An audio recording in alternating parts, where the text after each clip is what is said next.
Oke, assalamualaikum warahmatullahi wabarakatuh, teman-teman semuanya yang menyaksikan live streaming podcast asik ini ya. Tentunya pada hari ini, alhamdulillah kita dapat melaksanakan sesi tanya jawab bukan wawancara sih, lebih ke podcast ya. Ini bukan podcast Deddy Kombujer, lebih ke podcast Manci Asik ya. Baik. Pada hari ini, kesempatan ini kita telah kedatangan tamu dari calon ketua OSIS periode 2021-2022 ya. 2022 dengan nomor kandidat berapa? Dua ya. Mungkin nanti kita akan perkenalkan terlebih dahulu dari calonnya langsung aja. Boleh perkenalkan.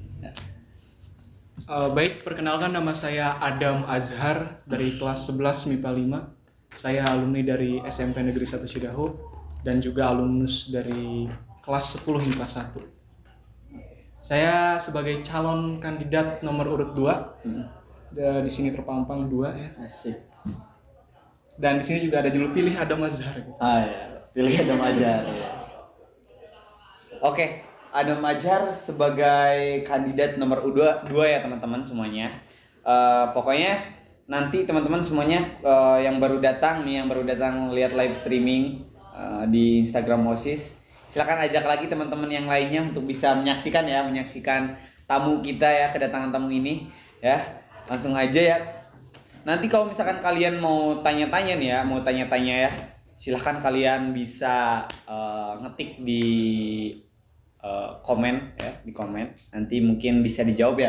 Nah, bisa dijawab pasti. Harus jawab. Iya, harus jawab, harus siap ya udah. Karena itu yang bertanya pasti karena rasa keingintahuan. Iya, benar. Bagaimana saya bisa menjadi calon kalau saya tidak menjawab keingintahuan para pemilih nanti? Ya, mantap. Oke, ngomong-ngomong mengenai calon demokrasi nih ya, demokrasi Semanci.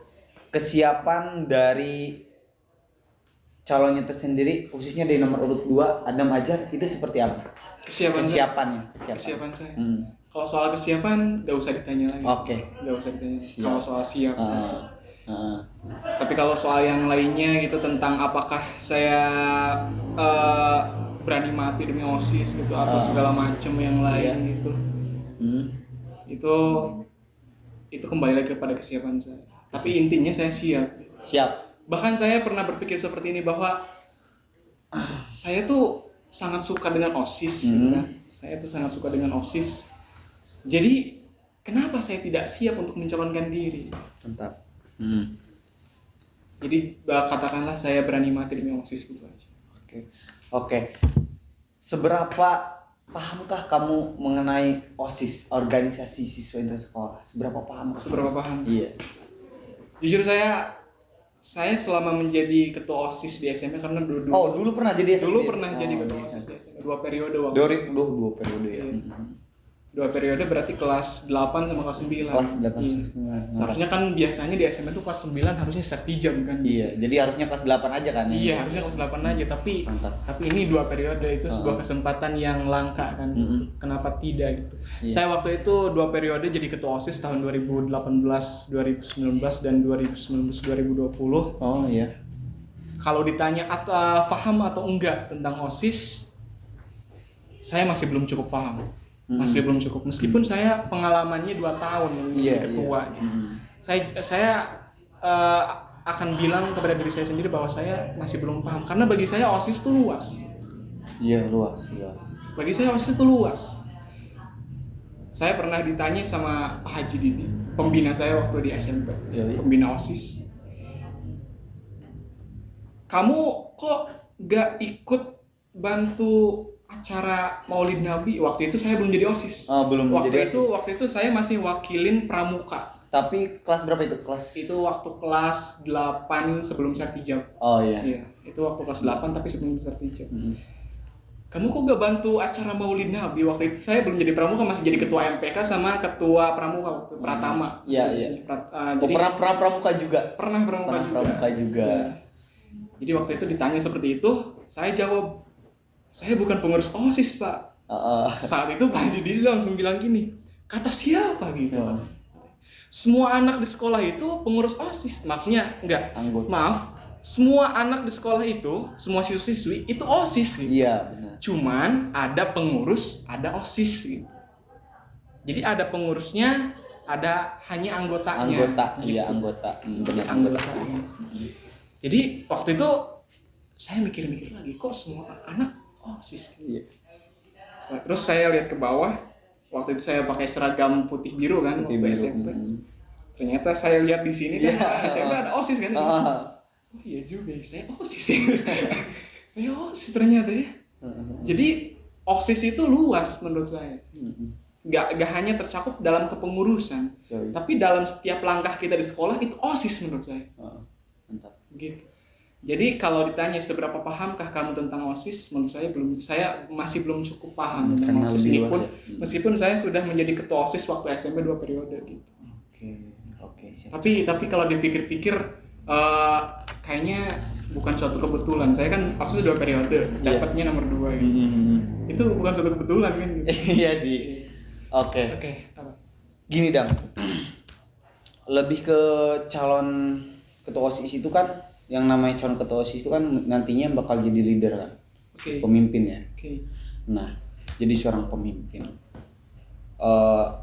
Coba dong, aku pengen tahu apa sih yang kamu tahu mengenai seorang kepemimpinan, seorang pemimpin itu apa? Seorang pemimpin. Apa? Yang menurut pandangan Adam selaku yang dulu pernah Adam menjadi apa sih namanya ketua OSIS 2 periode. 2 periode. Iya. Apa sih pandangan pemimpin itu menurut kita sendiri? Gimana? Pemimpin itu akar tengah. Akar tengah. Dalam artian Kalau di ibarat tanaman kan punya struktur. Ada akarnya, ada batangnya, ada daunnya gitu kan. Ya ada. Kalau menurut saya pemimpin tuh ibaratnya akar tengah. Akar kan ada, kita anggap saja bagi saja akar tuh 3 bagian. 3 bagian. Jadi menurut saya pemimpin itu sepertiganya akar suatu tanaman. Kenapa begitu? Karena akar terujungnya bukan ketua. Dalam proses penyerapan air dalam suatu tanaman itu yang menyerap akar kan? Iya. Pasti yang paling berperan, yang paling inti itu biasanya ujung dulu kan? Atau setidaknya semua akar memang bisa menyerap gitu. Tapi ada sebuah simbolisasi bahwa akar terujung itu adalah akar yang paling penting gitu. Seberapa jauh akarnya ada, berarti semakin baguslah penyerapannya gitu kan? Iya, jadi intinya. Nah, jadi menurut saya akar terujung bukanlah ketua, tapi anggota-anggotanya. Jadi ketua itu hanyalah akar tengah dalam artian yang mengorganisirnya, yang membenahinya, yang merapihkannya gitu. Kita semua tanpa ketua juga bisa, suatu organisasi tanpa ketua tuh bisa jalan. Cuman kita tuh perlu seseorang yang bisa merapihkan semuanya. Seseorang bisa merapihkan ponsel, bisa merapihkan masker dalam suatu meja yang berantakan. Misal semua anggota ada 6 gitu, rapihkan. Semua orang bisa merapihkannya.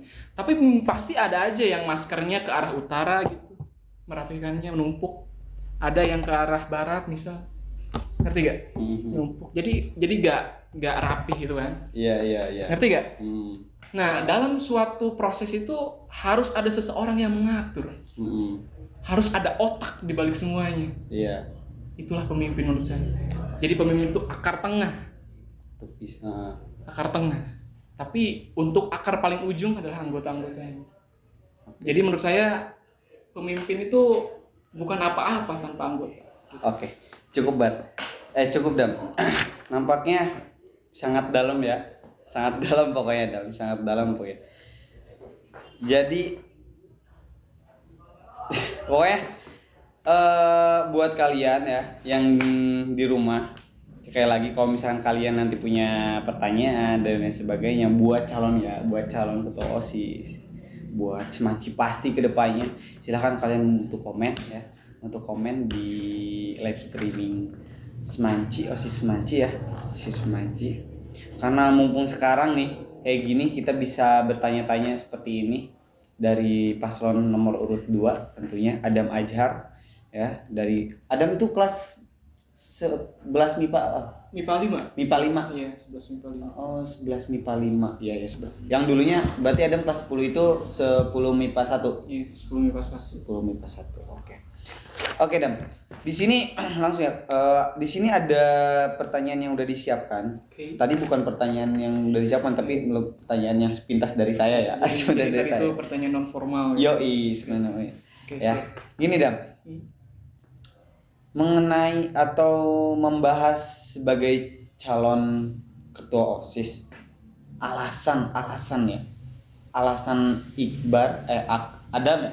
Oke. Adam buat masuk atau ingin menjadi calon ketua OSIS itu atau ingin menjadi ketua OSIS itu apa? Alasannya. Iya, alasan. Alasan. Kenapa? Alasan. Silakan boleh. Dulu waktu kelas 4 SD, Yoi. saya pernah cerita juga ke para pengurus OSIS waktu wawancara. Itu saya pernah memikirkan tentang arti hidup. Arti hidup. Singkat cerita saya menemukan bahwa hidup adalah keindahan. Jika nanti ada yang bertanya, kenapa? Karena menurut kamu arti hidup itu seperti itu, nanti saya jawab. Tapi sekarang saya fokus dulu ke pertanyaan apa alasan saya menjadi ketua. Yoi, langsung. Alasan saya menjadi ketua itu hanya satu kata.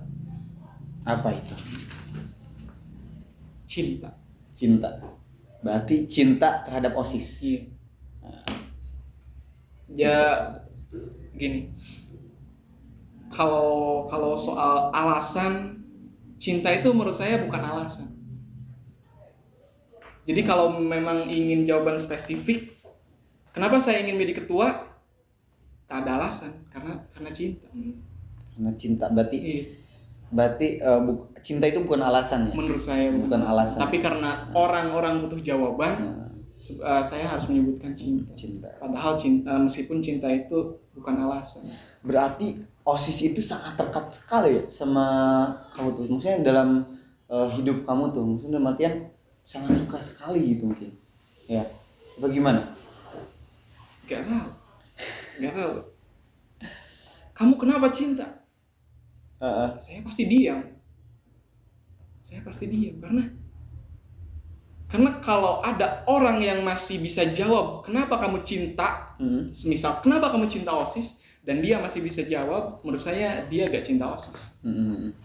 Karena cinta itu bukan karena apa, tak ada karena cinta itu.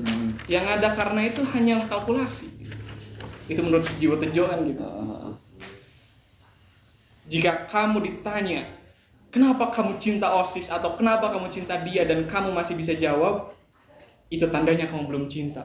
Karena cinta tidak ada karena. Yang ada karena itu hanyalah kalkulasi. Wes, mantap.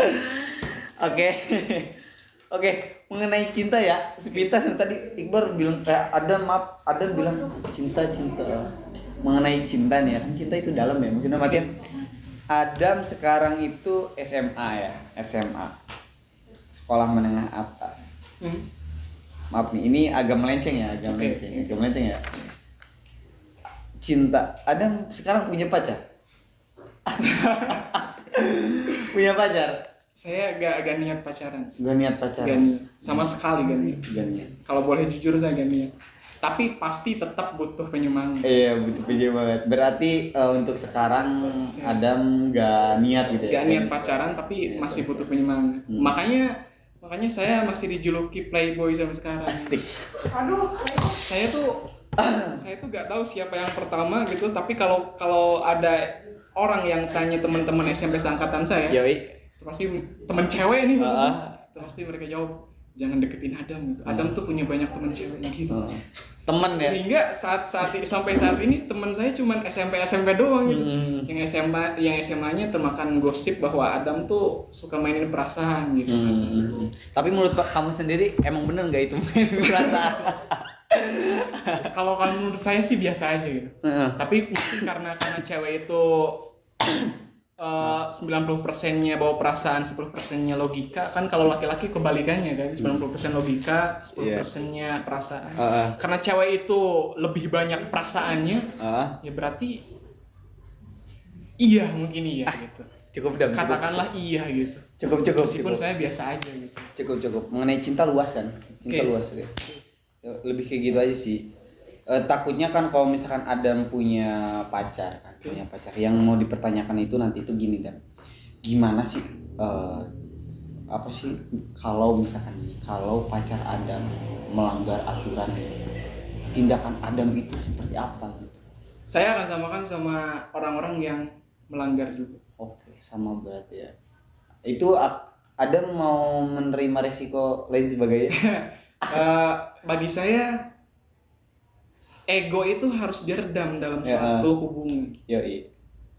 Entah engkau perasaan seberapa besar, tapi kalau menyangkut tanggung jawab gitu, kau harus bisa untuk beriringan dengan perasaan itu. Beriringan. Pacarmu misal seragamnya ada yang bermasalah gitu. Pacarmu seragamnya bermasalah gitu. Hari Senin ada razia seragam misalnya. Lalu misal kamu sebagai pemimpin suatu organisasi atau misal ketua panitia razia itu, kamu melihat pacarmu terdapat dalam suatu kelompok itu. Etikanya, siapapun orangnya, jika soal menyangkut peraturan sekolah, apalagi kamu ketua panitianya, kamu harus bisa bijaksana. Oke, intinya bijaksana ya. Jangan membedakan gitu. Iya, jangan membedakan. Oke. Karena ini menyangkut sekolah, ini menyangkut umum. Iya. Kecuali di luar sekolah. Oke. Dam, jadi gini. Tapi tar dulu nih. Di sana ada yang bertanya enggak? Ada.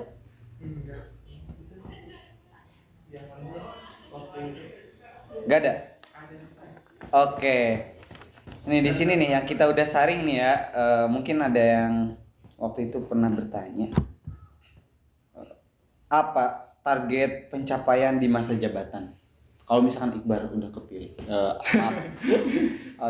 Adam udah kepilih, ya, Adam udah kepilih. Apa target pencapaian di masa jabatan? Kan transisi gini kan kagok kan? Sekarang lagi pandemi gini kan? Pandemi. Nah, misalkan ada event, ada perayaan, pokoknya program-program Adam yang sangat besar tapi dihadang dengan kondisi seperti ini, apa itu maksudnya? Mau gimana gitu kan tindakannya atau jalan keluarnya? Target yang direncanakan atau yang akan dicapai meskipun dalam pandemi. Ini salah satunya. Apa ini? Yang ini program unggulan. Apa itu? Jadi cita-cita saya, impian saya, jikalau nanti terpilih, target pertama saya itu saya akan konsultasi dengan Wakasek kesiswaan dan juga pembina OSIS untuk mengadakan ekstrakurikuler baru. Ekstrakurikuler baru? Iya. Dalam artian kayak gimana ekstrakurikuler baru itu? Saya melihat, jadi ceritanya begini, saya waktu sebelum masuk SMA, waktu itu SD, saya ikut lomba catur antar kecamatan waktu itu. Di daerah kecamatan saya ikut lomba, bukan antar kecamatan, berarti antar desa, antar sekolah ya. Karena ini ruang lingkupnya kecamatan, waktu itu saya ikut lomba catur, tinggal final doang. Waktu itu saya melawan SD Bunder karena SD saya SD Nanggela 1, tinggal final saya melawan SDN Bunder waktu itu. Bunder di sana di kecamatan Cidahu. Iya. Tinggal final doang waktu itu. Waktu itu saat break beberapa menit lagi akan perlombaan. Pembina saya, pelatih saya bertanya, "Dam, kamu lahirnya tahun berapa?" Gitu. Terus saya jawab jujur kan, 2003 Pak. 2003. 1 Desember 2003. 1 Desember. Oh berarti 1 Desember. ini kakak saya dong. Saya 31. Oh begitu. Iya. Tapi tetaplah kakak kelasnya. Waktu itu ditanya seperti itu, setelah dijawab, Kaget dong pelatih. Iya. Wah, bener dong. Iya Pak, bener. Lalu pelatih lihat buka tasnya, lihat raport saya, ternyata bener 1 Desember 2003. Dia kaget, terus saya tanya, kenapa Pak? Dam, syarat untuk perlombaan catur adalah maksimal lahirnya tahun 2004 gitu. Sedangkan kamu 2003. Iya, sedangkan saya 2003. Iya. Meskipun lahirnya di bulan-bulan akhir Desember gitu. Tetap 2003 gak bisa. Gak bisa. Sampai saat itu saya didiskualifikasi. Wah. Tinggal final doang, bayangin orang tinggal final doang, tinggal dapat piala doang, ya harapannya gitu kan. Harapannya. Tapi didiskualifikasi gitu. Karena telat mengetahui tahun lahir. Itu saya kecewa banget. Itu saya down banget waktu itu. Saya dengan pelatih ke SD kembali, banyak guru yang menanyakan gimana Dam? Gitu. Banyak juga teman-teman yang menanyakan gimana Dam gitu. Menang nggak? Saya jawab enggak Pak, enggak bro, enggak sis. Gitu. Karena saya tidak memenuhi syarat. Saya diskualifikasi. Terus ada salah satu guru yang ngomong ke saya, udah Dam, nggak apa-apa, tenang aja. Nanti di SMA ada lagi. Oh, di SMA ada lagi Bu? Saya tanya gitu. Iya. Kenapa di SMA di SMP? Ada kan Bu, di SMP juga. Terus ibu guru saya jawab lagi, di SMP kayaknya nggak ada. Biasanya di SMP nggak ada. Kalau soal catur gitu, bidang catur di SMP biasanya nggak ada. Tapi kalau di SMA biasanya ada. Gitu. Nah, saya ke SMP udah di SMP, lanjut ke SMA, ini yang saya tunggu-tunggu dari sejak SD. Saya ingin masuk ekskul catur. Oh, jadi mau membuat ekstrakurikuler catur. Ekstrakurikuler yang sekiranya sesuai dengan minat bakat gitu. Sesuai dengan potensi yang bisa dikembangkan oleh siswa-siswi. Iya. Contohnya kayak saya tadi. Saya kan menunggu untuk mengembangkan potensi catur di SMA, tapi ternyata gak ada ekskul catur, misal kayak chess club gitu kan ada gitu. Jadi saya terpikirkan yang pertama saya akan buat ekskul baru gitu yang bisa mengembangkan potensi siswa. Entah itu catur, entah itu yang lainnya gitu, entah itu kayak ekskul perfilman gitu di kita kan nggak ada gitu. Iya. Jadi saya akan konsultasi nanti dengan Wakasek. Nanti mungkin saya akan menargetkan data-datanya, nanti siapa aja minatnya yang minat. Iya. Nanti insya Allah dibentuk. Oke, Itu target pertama. Intinya itu ya. Iya. Oke. Gini Dam. Mengenai sebuah organisasi ya nih, kerjasama dalam sebuah organisasi itu kan sangat penting ya. Oke. Sangat penting. Saya mau bertanya nih ya, Dam. Kamu itu tipikal orang yang bisa diajak kerjasama gak sih? Bisa. Seperti apa? Contoh kerjasama saya. Contoh kerjasama saya. Saya tuh orangnya kalau dalam kebenaran pasti berani. Pasti berani. Kau mengajakku ke sebuah tempat yang ibaratnya gelap, tapi karena untuk kebenaran, saya akan menemanimu. Oke. Jadi kalau soal kerjasama, aku akan selalu membantumu. Jika benar. Iya. Contoh Maulid Nabi gitu kan. Contoh Maulid Nabi, entah contoh peringatan hari-hari besar gitu. Saya pasti akan selalu menjunjung tinggi rasa kebersamaan. Jika nanti terpilih ataupun tidak terpilih. Karena itu penting. Seperti kayak yang saya bilang, ketua tuh bukan apa-apa. Ketua tuh tak penting gitu. Yang penting tuh anggota-anggotanya. Karena ketua tanpa anggota tuh bisa apa gitu. Jadi itu. Saya bisa diajak kerjasama. Kalau saya sebutkan satu-satu di sini banyak. Cuman contohnya kayak tadi Maulid Nabi. Gini. Saya punya cerita, biasanya kalau ketua itu kan biasanya kalau dalam sebuah acara pasti cuma nyuruh-nyuruh doang kan? Iya gak? Maksudnya biasanya, umumnya ketua tuh gak boleh turun tangan di lapangan gitu. Ketua tuh harusnya mengorganisir segalanya. Misal acara Maulid Nabi kan harus ada divisi pengamanan acaranya, seksi-seksinya harus ada divisi kreasi panggungnya misalnya. Seksi dekor. Kalau ketua ikutan semua ke lapangan, ya gak bakal sanggup kan? Kan misal kan divisinya banyak ya. Misal ada divisi panggung, itu tugasnya mengkreasikan panggung gitu. Ada divisi pengamanan, itu kan jaraknya jauh juga kan. Divisi pengamanan, jangan sampai ada anak yang pulang duluan sebelum acara selesai, misal gitu kan. Atau panggung harus sangat mewah atau harus sangat bagus, harus sangat menarik gitu kan. Masa iya ketua kesana kemari gitu bolak-balik gitu kan. Nah biasanya ketua itu kan diem gitu, maksudnya nggak diem tapi mengorganisir segalanya, apakah berjalan atau tidak gitu. Tapi prinsip saya seperti ini. Gimana? Prinsip saya sebagaimanapun jabatan ketua sebagai seseorang yang katakanlah paling tinggi, Ya. sebagai seorang ketua yang tugasnya mengorganisir, kalau tugas lapangan jika memang masih bisa dikerjakan bersama-sama, kerjakan. Jadi kalau saya terpilih nanti sebagai ketua umum, saya akan tidak pernah melupakan kerjasama di lapangan. Gitu. Saya akan ikut turun langsung. Gitu. Oh, berarti intinya kamu siap turun. Siap turun Siap langsung. turun. Mantap ya gitu. Saya suka. Gini Dam. Karena gak ada yang bertanya ya, teman-teman semuanya yang di rumah silakan dong kalau misalnya mau bertanya ya. Nih, mengenai sebuah organisasi, kan organisasi itu kan mempunyai program kerja. Okay. Adam tersendiri mempunyai program kerja unggulan, ya. Nih, ya.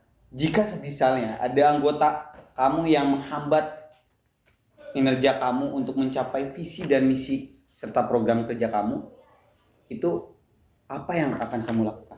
Menghambat visi, misi dan program kerja. Yeah. Ini masih terlalu kompleks menghambatnya. Contohnya apa menghambat? Ya, misalkan ya, contohnya dia nggak bisa diajak kerja sama, dia nggak nurut sama kamu selaku ketua. Itu apa yang akan kamu lakukan? Tindakan yang akan kamu lakukan terhadap? Jadi ada yang menghambat dalam suatu proses acara atau suatu visi misi saya. Iya, jadi misalkan Adam itu mau mencapai visi misi kamu ya. Oke. Visi kamu kan memajukan kan SMA Negeri 1 Jombang dan lain sebagainya, visinya dan lain sebagainya. Tapi di anggota kamu itu ada yang menghambat dalam artian tidak mendengar atau misalnya tidak setuju, tidak ikut kerjasama. Nah, apa itu tindakan Adam selaku nanti mau kalau misalkan Adam jadi ketua? Apa itu? Itu pasti karena kesalahan saya. Kenapa itu? Karena tak pernah ada anggota yang melenceng dari suatu visi misi ketua atau suatu visi misi organisasi, kecuali anggota itu merasa tak diakui. Oke. Kecuali anggota itu tak mau berada di suatu perkumpulan atau organisasi itu. Saya pernah pengalaman di SMP, waktu itu ketua pramuka, saya sedang ada acara kemah akbar. Itu ada 3 orang yang sering ngumpul, masih ngumpul sendiri, cuman 3 doang, kemana-mana 3 doang. Jadi memisah. Itu memisah. Sehingga setiap kali ada instruksi atau apapun, mereka nih gak ngerjain gitu, gak mengerjakan waktu itu. Karena saya sebagai pratama, saya dekatin mereka, saya tanya gitu, kenapa kok gak ikut bantu gitu. Terus mereka jawab, salah satu dari mereka jawab, karena kami tak suka berada di sini gitu. Tak suka. Kalau dalam bilangnya tak suka. Kalau bahasa maksudnya iya, tak suka di sini. Di Sundanya gimana ya? Tersep di dia. Tersep. Gitu. Iya itu benar, ya gitu. Waktu itu kan emang ngomongnya Sunda, meskipun saya ngomong Indo, tapi biasanya ada aja yang jawab Sunda gitu. Tersep di dia orang gitu. Terus saya tanya lagi, kenapa gitu? Kenapa gak suka? Asal tadi anggap gitu. Jadi jika ada sebuah anggota yang menghambat suatu visi misi organisasi atau perkumpulan, saya rasa itu karena kesalahan sebuah pemimpin. Waktu itu saat acara kemah akbar, kayaknya saya yang salah. Kayaknya saya yang salah. Soalnya saya juga sering gak bicara sama mereka. Iya. Saya terlalu fokus sama yang lain sehingga saya melupakan mereka gitu. Kayaknya itu faktor utamanya gitu. Iya. Karena seorang anggota merasa nyaman di suatu organisasi itu karena salah satunya diakui oleh ketuanya. Jika ada ketua yang tak pernah mengajak ngobrol, tak pernah berinteraksi dengan salah satu anggotanya, itu pasti anggotanya bakal gak suka berada di sana. Jadi itu pasti kesalahan ketuanya. Jadi saya akan meminimalisir segala kesalahan agar tidak terjadi penghambatan visi misi. Oke. Adam, terima kasih ya. Nampaknya sharing-sharing kayak gini mungkin cukup ya. Cukup. Lebih jelasnya lebih pengen lebih luasnya lagi mungkin nanti bisa tanyakan langsung ya teman-teman ke Adam ya. Siap Dan? Siap ya. Siap untuk menjawab teman-teman. Harus siap. Harus siap yang tadi bilang ya. Oke Adam. Karena yang bertanya itu semua kan anggota OSIS ya. Anggota OSIS. Iya kan di kerahnya ada kan? Oh iya benar Dam. Ya pokoknya seperti itu Dam. Coba dong bilang dulu, jangan lupa atau yang dia lupa pilih nomor urut berapa gitu. Jargon kamu. Cek saya. Oh iya. Harusnya udah terpamang di sini. Iya. Mana juga ada. Pilih ada Mazhar gitu kan. Harusnya kalau udah baca ini Iya. udah ngeh sih kenapa saya berada di sini gitu. Ya. Tapi kalau memang perlu diingatkan, saya akan jawab kamu tidak akan pernah menyesal memilih saya. Asik. Oke teman-teman semuanya, alhamdulillah setelah kita saksikan tadi podcast asik dari calon ketua OSIS nomor urut 2 ya. Tentunya persiapkan pilihan kalian yang terbaik ya. Entah itu siapalah, pokoknya kita berdemokrasi untuk siswa Semanci. Mungkin cukup sekian ya, kurang lebihnya mohon maaf. Ditutup ya Dam. Terima kasih Dam. Billahi taufiq wal hidayah. Wassalamualaikum warahmatullahi wabarakatuh. Dadah. Oke, Dam. Terima kasih.